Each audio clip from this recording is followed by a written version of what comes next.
Mesdames et messieurs, bonsoir et merci d'être au rendez-vous de cette session d'information sur Canal 3 Bénin. Voici les titres du journal. La Commission électorale nationale autonome Sénat attend toujours les formations politiques. L'institution chargée d'organiser les élections n'a jusque-là pas encore reçu de déclaration de candidature pour les prochaines législatives. L'opération est lancée depuis vendredi dernier. Les cadres de la Sénat étaient encore au rendez-vous ce lundi pour recevoir les listes et dossiers des partis politiques, mais ils vont devoir encore attendre un peu puisque les formations politiques se font désirer pour l'instant. Le constat dans ce journal. Nous parlerons également des journées portes ouvertes organisées par le Centre international de développement des engrais et de l'agriculture qui célèbre ses 20 ans d'existence. Ses responsables et d'autres acteurs du secteur ont donc organisé ces journées de découverte pour mieux se faire connaître et attirer plus de partenaires. Les détails dans ce journal. Nous parlerons également éducation avec les instituteurs et institutrices de la première promotion des enseignants contractuels de 97 qui étaient en fait samedi dernier à Copargo. Mobilisés dans le creuset dénommé Amical 97 Donga, ils ont décidé de célébrer les 25 ans de leur carrière, un instant de joie et de communion qui leur a permis de célébrer également deux de leurs collègues admis à faire valoir leur droit à la retraite. Voilà pour les titres. Mesdames et messieurs, à nouveau, bonsoir. Ouvrons ce journal par les nouvelles de la Commission électorale nationale autonome, un Sénat qui attend toujours les formations politiques. L'institution chargée d'organiser les élections n'a jusque-là pas encore reçu de déclaration de candidature pour les prochaines élections législatives. Lancées depuis vendredi dernier, les cadres de la Sénat étaient encore au rendez-vous ce lundi en attente des listes et dossiers des partis politiques. Mais jusqu'à cet après-midi encore, aucune formation politique ne s'est annoncée. Nous allons suivre le constat fait par William Cliquant. Quatrième jour de déclaration de candidature aux législatives prochaines, le siège de la Commission électorale nationale autonome désert. Comme à chaque échéance de ce genre, cette cour qui brille par ce calme ne grouille de monde qu'aux dernières heures de la date butoir. En salle, le dispositif de la Sénat est en place et n'attend que les premiers à venir. Enfin, pourrait-on dire. Mais le bal des déclarations ne s'ouvre toujours pas. L'ancien vice-premier ministre François Abiola, aperçu en mi-journée avec le président de la Sénat, a juste constaté les dispositions prises pour la bonne marche des opérations. Au plan technique, rien à craindre. 3 équipes de cadres en mode relais, du matériel informatique à portée de main et des dispositions pratiques pour le bon déroulement des activités. Les équipes sont là, sont en place pour les recevoir, mais ils se font désirer encore pour le moment. Nous avons mis en place trois équipes de réception, c'est-à-dire que simultanément, si les partis viennent au cours d'une même heure là, nous sommes capables de les recevoir 3 à la fois. Ici, donc nous avons 3 équipes, équipe A, équipe B, équipe C. Et ces équipes-là sont... il y a une solution informatique qui est déployée de ces équipes-là. Et nous avons, au niveau des partis politiques, nous leur avons donné la possibilité d'utiliser une solution informatique pour leur faciliter la gestion des déclarations à leur niveau.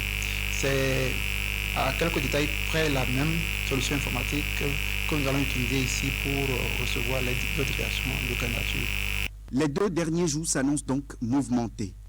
La Commission électorale nationale autonome aussi prête pour la satisfaction de tous. Et pendant ce temps sur le terrain, les repositionnements se poursuivent. Une nouvelle vague d'adhésion est enregistrée au sein du bloc républicain dans la 23e circonscription électorale. À Agounan, dans la commune de Djidja, les membres militants et sympathisants du mouvement Rassemblement du Peuple, composé des cadres natifs de la localité, ainsi que des élus locaux, ont déclaré leur entrée au Parti du Cheval Blanc Cabré. L'annonce a été faite au cours d'un meeting d'adhésion parrainé par le jeune leader républicain Christian Bobo. Imet Hélène Mousso pour les détails. De nouveaux adhérents au Parti du Cheval Blanc Cabré dans la 23e circonscription électorale. Hier encore indécis et confus, membres militants et sympathisants du mouvement de Rassemblement pour le Peuple ont annoncé ce week-end leur adhésion au bloc républicain. Pour le groupe composé de femmes jeunes cadres ainsi que des élus locaux et communaux, les raisons qui sous-tendent ce choix trouvent leur fondement dans la promotion des cadres de la localité mais aussi le développement de la région. Depuis un long Jusqu'à nos jours, les statistiques sur la promotion des filles et fils d'Agouna ne sont pas reluisantes et parfois inexistants. En ma qualité du deuxième adjoint au maire de la commune de Djidja et au nom de tous les membres du mouvement pour le rassemblement du peuple, nous vous rassurons notre plein et totale adhésion au bloc républicain. Face aux membres du parti présents à la cérémonie ainsi que les populations massivement mobilisées, les langues se sont déliées en quête du bien-être de leurs parents. Les nouveaux cavaliers ont exprimé leurs différentes préoccupations. Ils ont aussi dressé une liste de doléances et leurs attentes. Après plusieurs années de combats politiques sans retombée pour Agouna, ils espèrent à travers ce choix un retournement de situation. En retour, ils ont été rassurés du soutien de la famille républicaine à les aider à se faire entendre en vue d'obtenir satisfaction aux problèmes qui minent le développement de la commune de Djidja en général et d'Agouna en particulier. Près de 70% de nos leaders politiques qui ont pu émerger dans la 23e circonscription électorale et en particulier dans la commune de Djidja sont fortement soutenus par nos suffrages des Agou. Mais combien sont-ils reconnaissants? Je remercie sincèrement nos jeunes qui ont réfléchi et qui se sont mis ensemble pour adhérer au bloc républicain. Cette action est une bonne action. Vous avez bien réfléchi. Parce qu'aujourd'hui, le bloc républicain, c'est un parti qui est pour les jeunes et pour les femmes. Le parti bloc républicain que vous êtes en train de rallier ce jour, c'est un grand parti qui ne déçoit pas, qui œuvre pour l'épanouissement de toute la communauté entière. Population de Agouna, vous devez prier jour et nuit pour le conseil communal qui est en train de lutter pour l'épanouissement de toute la population de Djidja. Et sachez que le chef de l'État aime Djidja et cette requête qui est en train de se faire va être prise en compte sous peu. Et notre voix va être bourdonnée complètement. Séduits par les idéaux que prône le parti, les nouveaux adhérents disent également être impressionnés par la capacité managériale des leaders. Dans la zone, ces hommes, jeunes et femmes, ont promis de travailler d'arrache-pied pour l'enracinement du bloc républicain. Au nombre des leaders qui ont marqué de leur présence à ce meeting d'adhésion, on peut citer Christian Gbogbo, Chantal Guédégbé, le maire Denis Glegbeto et bien d'autres responsables de la formation politique dans la 23e circonscription électorale. Parlons énergie électrique à présent avec le lancement des travaux de construction de mini-centrales électriques et photovoltaïques dans l'arrondissement de Dequin, dans la commune de Dangbo. 2 villages sont identifiés pour le démarrage de ce projet dénommé Café du Maire qui prend ainsi corps afin de doter les localités reculées d'une plateforme de production d'énergie. Teddy Godalo pour les détails.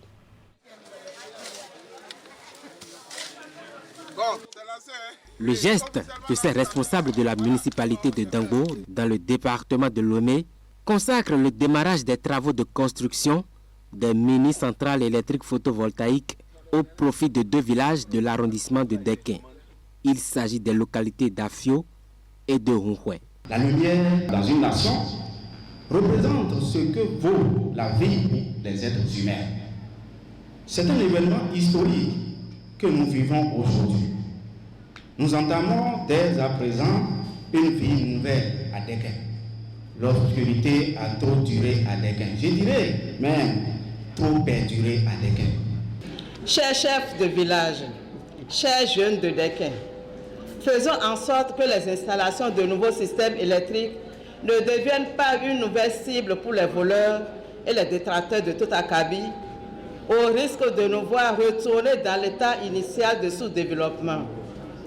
C'est dire que la protection de la lumière qui est en train de nous être donnée aujourd'hui est de notre responsabilité, tant individuelle que collective.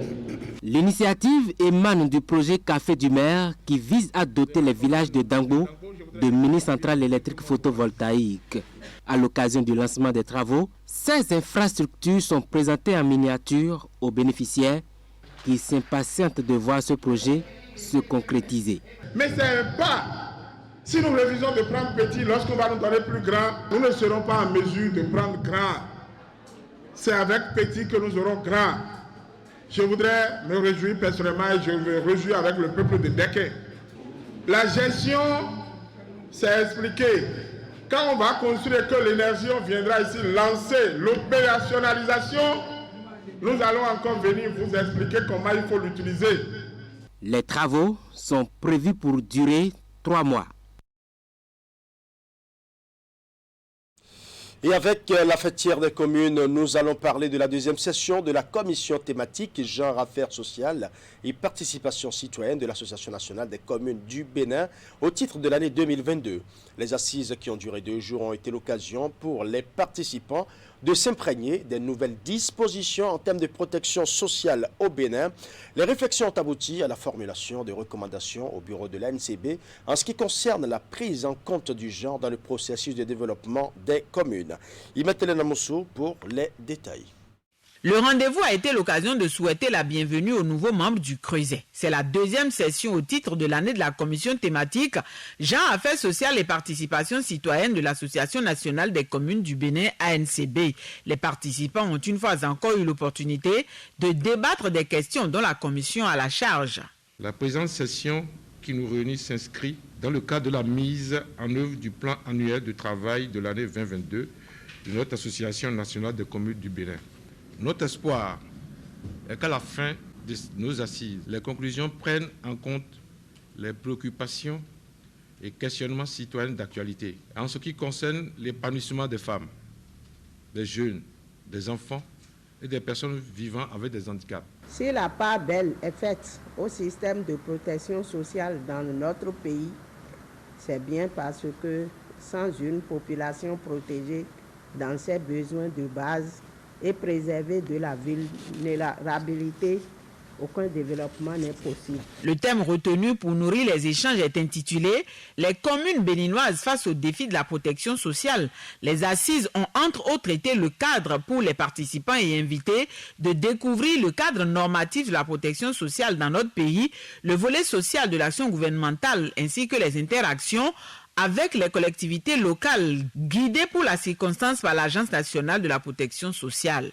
À l'issue de cet atelier, les missions des centres de promotion sociale et leurs relations avec les communes n'auront plus de secret pour nous. Enfin, après avoir réfléchi sur les défis du nouvel environnement de la protection sociale pour les collectivités locales, nous nous attellerons à formuler des recommandations à l'endroit des communes et de l'ANCB. Bien d'autres sujets ont été abordés. Les travaux menés en groupe ont permis à l'assistance d'approfondir les réflexions en vue de prendre davantage en compte le genre dans le processus de développement des communes. Je l'ai annoncé en titre, le Centre international de développement des engrais et de l'agriculture durable célèbre ses 20 ans d'existence. Dans ce cadre, ses responsables et les autres acteurs du secteur organisent du 31 octobre au 3 novembre 2022 des journées portes ouvertes pour plus de partenariats. Retour sur les temps forts de la cérémonie officielle du lancement de ces journées portes ouvertes à Cotonou. Clément Tchadé. Tous les acteurs du monde agricole du Bénin sont ici pour participer au lancement officiel des journées portes ouvertes de l'IFDC à Cotonou. 3 jours d'échange et de partage autour de grands sujets au cœur de la production agricole et sa commercialisation sur le marché. Des journées portes ouvertes qui s'inscrivent dans le cadre des 20 ans de l'IFDC au Bénin. À l'occasion de cette cérémonie, les responsables de cette institution qui jouent un rôle important dans le secteur agricole ont exprimé leur reconnaissance aux différentes parties prenantes. Ces journées que nous organisons ont pour objectif de montrer à tous nos partenaires la contribution de l'IFDC au développement du Bénin dans le domaine agricole et les activités réalisées au cours de ces 20 dernières années à travers différentes localités du pays. C'est aussi l'occasion de démontrer l'expertise de notre organisation et de magnifier les partenariats que notre institution a pu nouer avec les acteurs incontournables que vous êtes. L'organisation des journées portes ouvertes participe d'une stratégie que l'IFDC a développée, surtout durant ces 2 dernières années.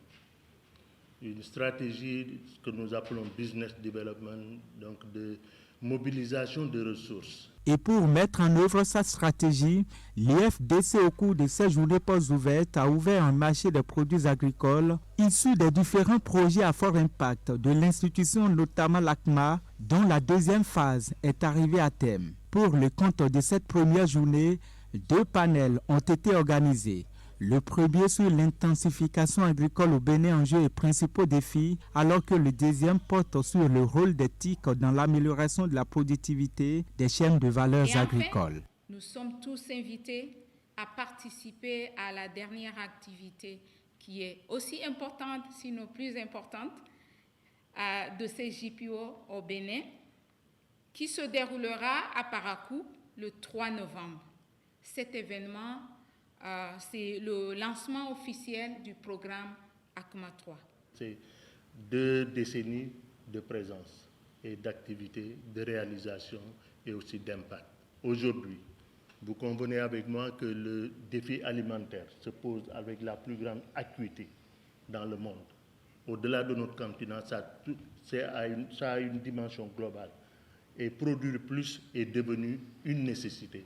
Ces journées portes ouvertes de l'IFDC, qui marquent aussi le 20e anniversaire de l'institution, sont soutenues par le gouvernement à travers les ministères sectoriels et plusieurs partenaires tels que l'ambassade des Pays-Bas, CAR, Bénin, Togo et bien d'autres. Avec ces différents projets, l'IFDC entend voir une économie locale dynamique et inclusive, générant des revenus et emplois et contribuant durablement à la sécurité alimentaire et nutritionnelle dans un contexte de changement climatique.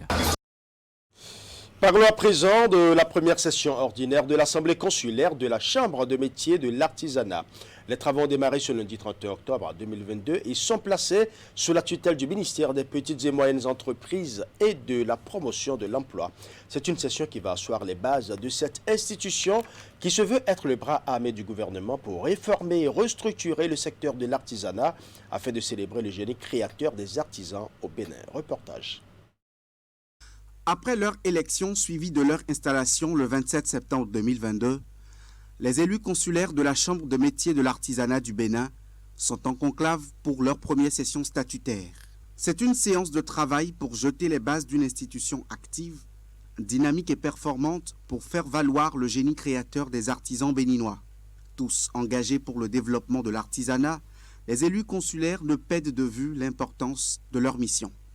Tous les artisans aspirent à l'épanouissement socio-professionnel et toutes les entreprises artisanales sont à la quête de la bonne marche de leurs activités. Nous sommes ici pour répondre aux attentes et aux aspirations les plus profondes des acteurs du secteur artisanal et nous ne devrions pas avoir le temps pour des considérations susceptibles d'annihiler ou de saper les efforts du développement du secteur de l'artisanat déployés par les autorités.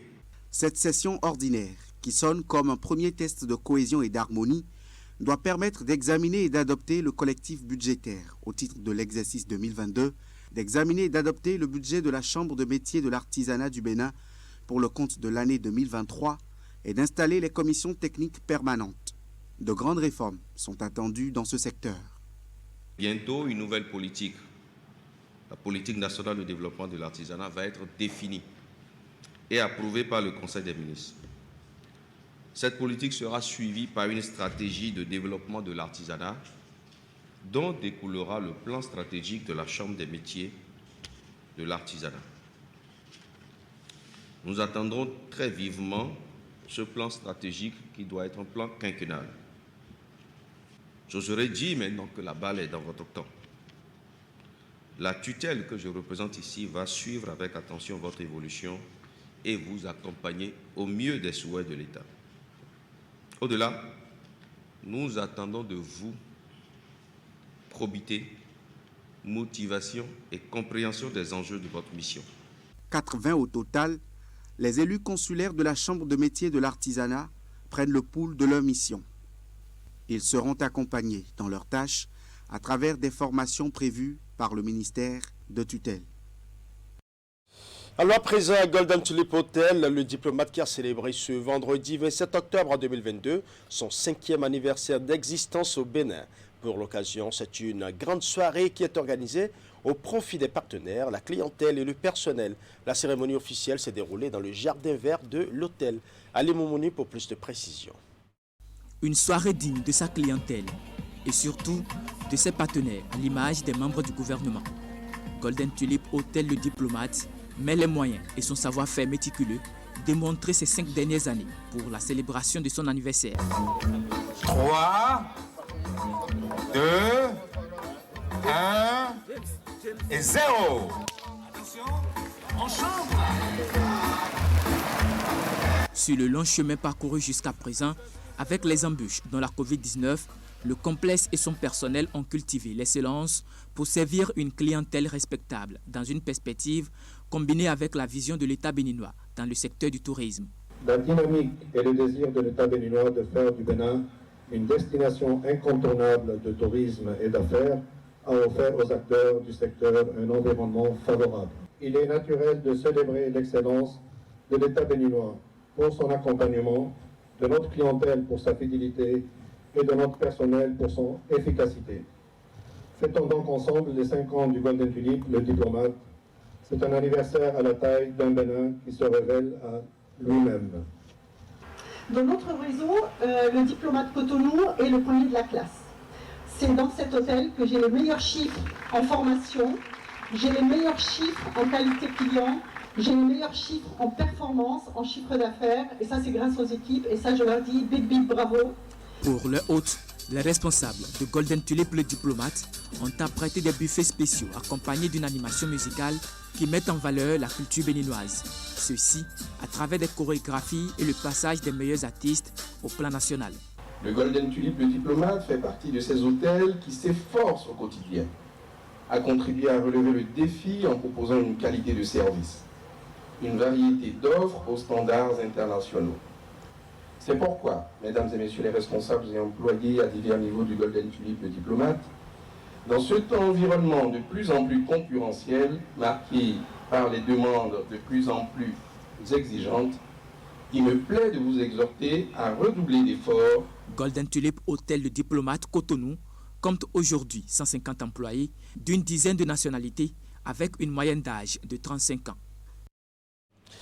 Parlons éducation à présent, la Haute École de Commerce et de Management HECM Bénin célèbre ses meilleurs étudiants. C'est à l'occasion de la 23e édition de la Soirée de l'Excellence, au cours de laquelle les étudiants en fin de formation en licence et master, toutes filières confondues, ont reçu leur parchemin.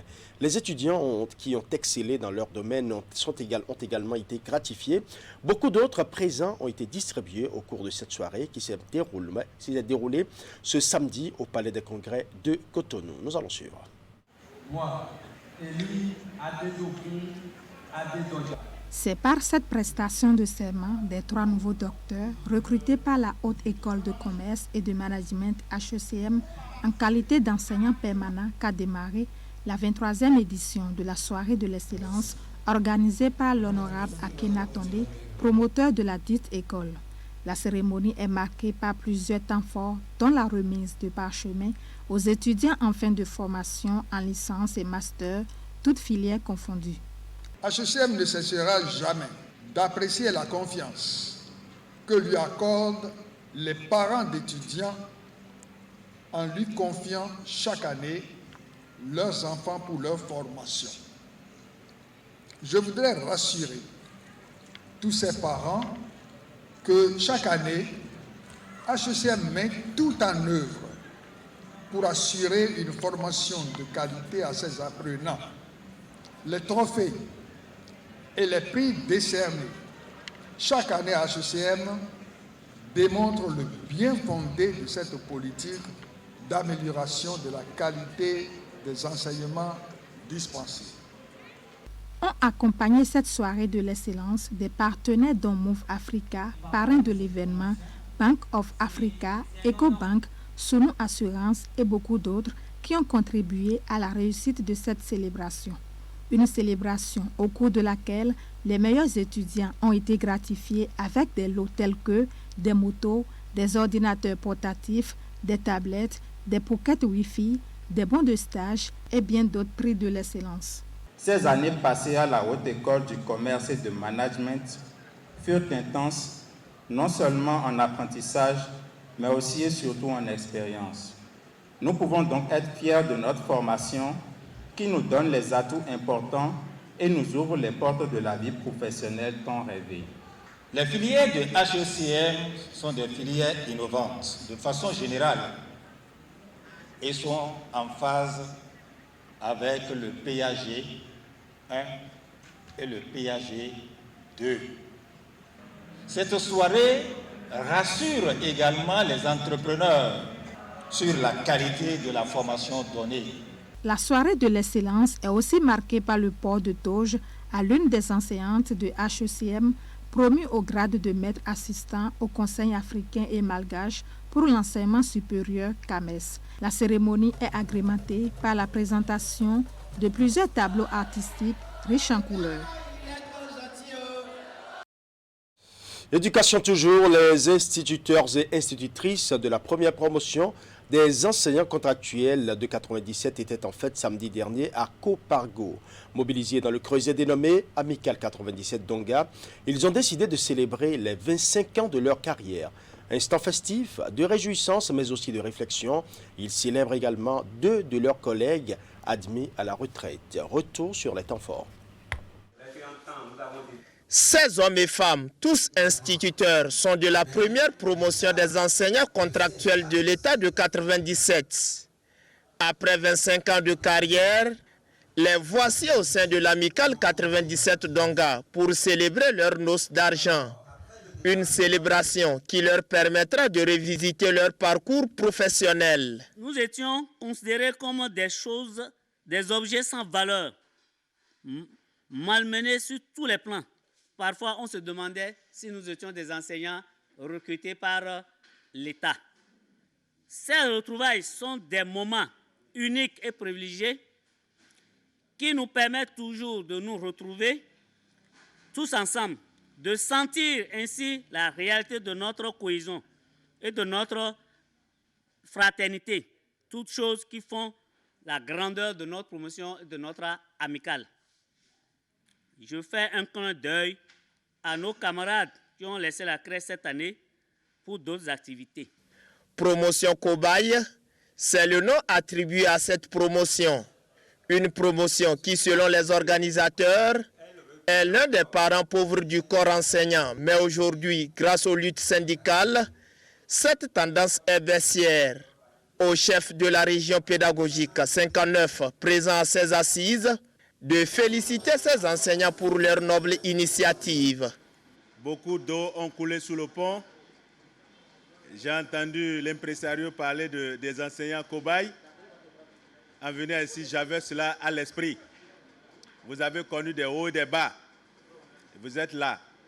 C'est le lieu d'honorer et de prier pour ceux d'entre vous qui ne sont plus en vie aujourd'hui. Au cours de cette célébration, 2 enseignants admis à faire valoir leur droit à la retraite ont reçu des présents pour saluer leurs services loyaux rendus à la nation. Nous vous offrons ce prix, symbole de notre combativité. Et Dieu va vous donner la santé. Très longtemps, nous allons fêter 30 ans ici. Ces retrouvailles se sont déroulées dans une ambiance conviviale, fraternelle et festive.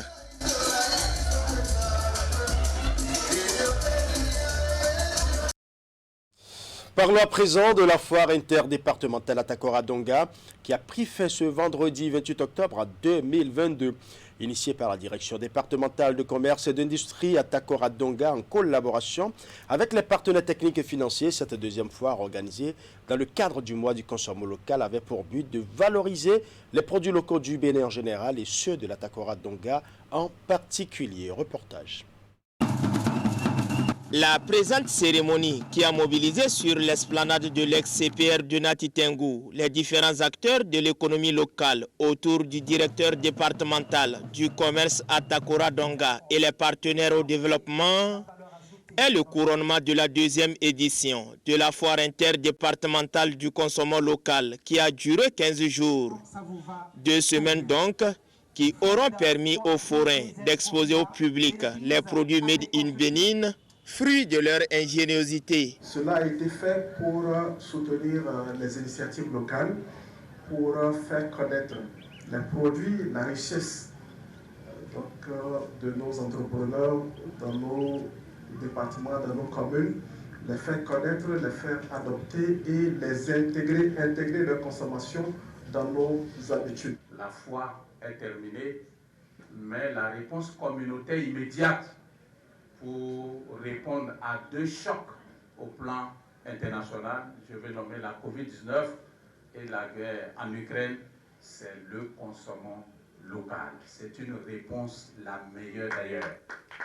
Ce n'est pas moins important de rappeler que consommer local, c'est consommer sain.